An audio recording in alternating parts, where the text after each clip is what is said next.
Hello viewers, প্রগতির পাঠশালায় সকলকে স্বাগত জানাই। আজকে একটি নতুন টপিক নিয়ে এসেছি, ভারতীয় সংবিধানের রাষ্ট্র পরিচালনার নির্দেশমূলক নীতি।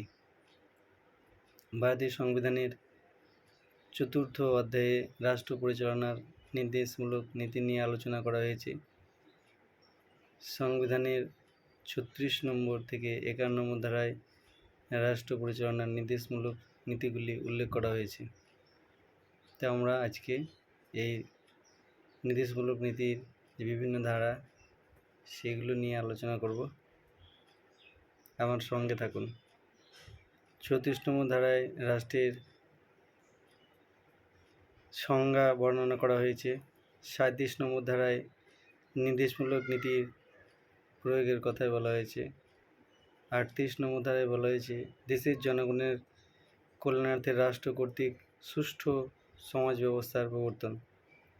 39 নম্বর ধারায় কার্য পরিচালনার ক্ষেত্রে রাষ্ট্র কর্তৃক অনুকরণযোগ্য নীতিসমূহের কথা উল্লেখ করা হয়েছে। 39-এর এ নম্বর ধারায় ন্যায় বিচার প্রতিষ্ঠা এবং দরিদ্র মানুষের বিনামূল্য আইনগত সহায়তার কথা বলা হয়েছে। 40 নম্বর ধারায় পঞ্চায়েত গঠনের কথা বলা হয়েছে।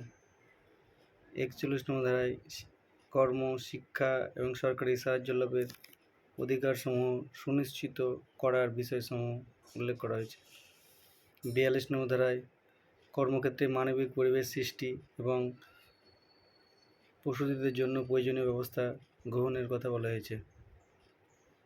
43 নম্বর ধারায় জীবন ধারণের জন্য উপযুক্ত পারিশ্রমিক প্রদান, জীবনযাত্রার মান উন্নয়ন এবং গ্রামে কুটিরশিল্পের প্রসার ঘটানোর কথা বলা হয়েছে। 43-এর 1 নম্বর ধারায় শিল্প ও কারখানার প্রশাসনিক কাজকর্মে শ্রমিকদের অংশগ্রহণের ব্যবস্থা গ্রহণের কথা বলা হয়েছে। 40 নম্বর ধারায় সমগ্র দেশে একই দেওয়ানি বিধি বা ইউনিফর্ম সিভিল কোড প্রবর্তনের কথা বলা হয়েছে। 45 নম্বর ধারায় 6 বছর পর্যন্ত শিশুদের জন্য বাধ্যতামূলক শিক্ষার ব্যবস্থা এবং শৈশবকালীন যত্নের প্রতি বিশেষ গুরুত্ব আরোপের কথা বলা হয়েছে। 46 নম্বর ধারায় পিছিয়ে পড়া বা অনগ্রসর গোষ্ঠী, তপশিলি জাতি, উপজাতি মানুষদের শিক্ষাগত এবং অর্থনৈতিক স্বার্থ সংরক্ষণ ও উন্নতি সাধনের কথা বলা হয়েছে। 47 নম্বর ধারায় নাগরিকদের স্বাস্থ্য এবং জীবনযাত্রার মান উন্নয়ন এবং সংশ্লিষ্ট রাজ্যের পুষ্টির মাত্রা বৃদ্ধির কথা বলা হয়েছে। 48 নম্বর ধারায় কৃষিকাজ পরিচালনা ও পশুপালন সংক্রান্ত বিষয় নিয়ে আলোচনা করা হয়েছে।